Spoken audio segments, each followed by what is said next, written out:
And the second, so that's the first element that this process is creating. It's creating individuals who are able to participate in a new type of community. And the second thing it's doing is creating a spirit of service in the community. This is something that's almost completely absent from the wider community. You know, everyone is just, what the politicians are saying is, vote for us and we'll give you this, vote for us and we'll give you that.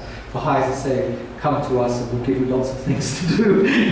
You can start serving your community. Not that you don't come into it for yourself, you come into it for what you can do for others. And true human happiness lies down that road. So if it lies in the exact opposite road to what the politicians are saying. You don't get the happiness from being given things, given television sets and all the rest of it. You get your happiness from going down this path of service.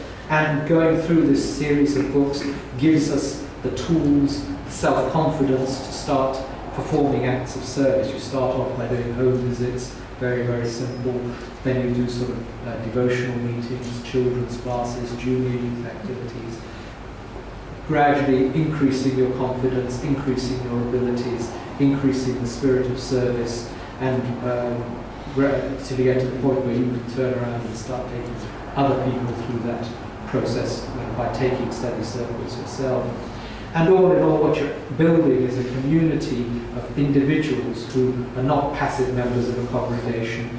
They are actively involved in the community, they have thoughts, they're able to participate in the consultation process.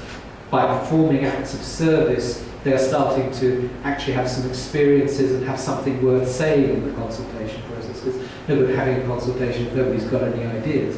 But if you've been carrying out the acts of service and actually having practical experience of doing these things, then you start to have experiences that are then worth reflecting upon and worth bringing to the consultation. So you now have something to say as well in the consultation that's worth saying and worth other people thinking about.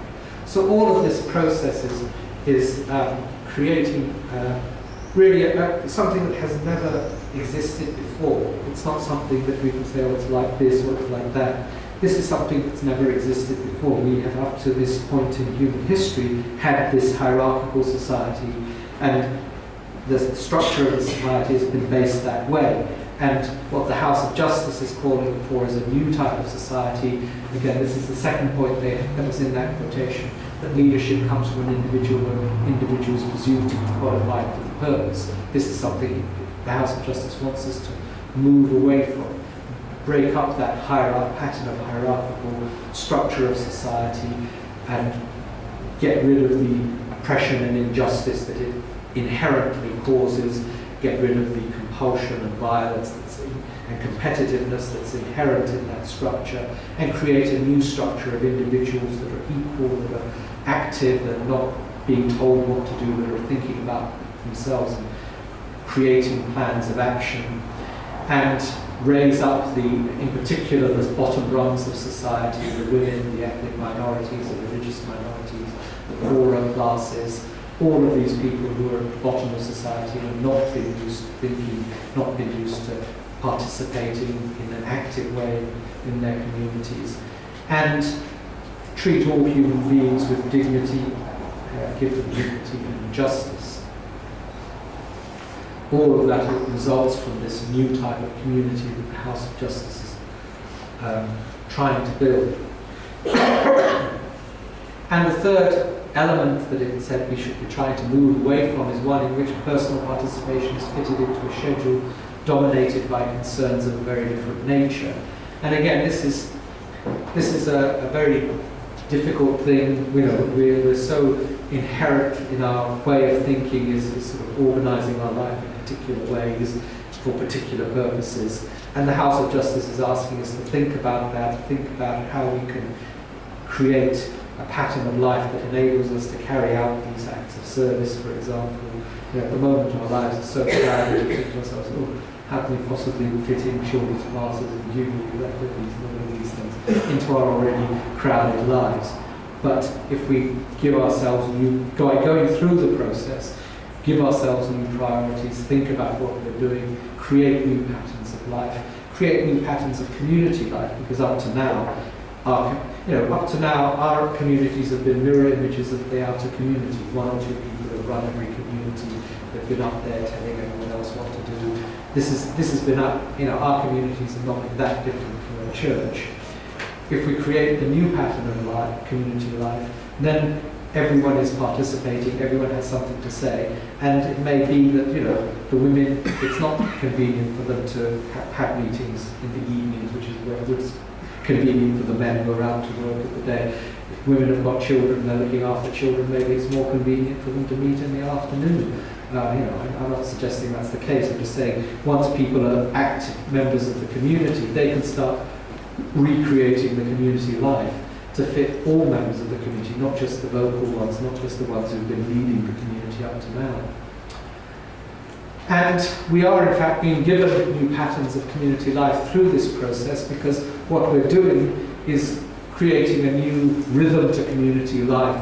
When we meet in cluster meetings, we're consulting on a plan of action, we're thinking about what's happened in the past, learning lessons from that, creating a plan of action, carrying out that plan, and then meeting again to reflect upon the results of that, learn the lessons, consult on a new plan, and so forth, in a cycle of activity, which is again a new thing, a new pattern of community life. And feeding into all of this is guidance from the NSA, from the ITC, from the House of Justice. Feeding into it is the prayers, the guidance from the Baha'i scriptures that we're doing because we're carrying out the activities. And all of this is creating a new dynamic of community action, where at the cluster meetings you've now got individuals who, because they've been carrying out acts of service, have something useful to contribute to the consultation. They come in, they have ideas, everyone is contributing their ideas, we're creating plans of action, we're carrying them out. We're in a culture of learning where it doesn't matter if that plan of action actually doesn't work very well, because that itself is a learning process. We know now that doesn't work. Next cluster meeting, we consult, we say, well, that didn't work very well, did it? Let's think of something better, and we come up with something better. So even our failures become part of the learning process, and we can move forward. And if you think about it, this pattern of community activity is a very scientific pattern of activity. The scientific method consists of considering the facts, creating a hypothesis, devising an experiment to test the hypothesis, carrying out the experiment, assessing the results of the experiment, and creating a new hypothesis based on that, which is exactly the same pattern as what we're now doing in our Baha'i communities, consulting on a plan, creating a plan, carrying out the plan, meeting to reflect upon the results, and consulting on a new plan. So it's a very scientific method, and it's a method that's self-correcting, because I say, if you make a mistake, well, you bring it to the consultation process, and you create a better plan the next time, something that's truer, something that's more effective.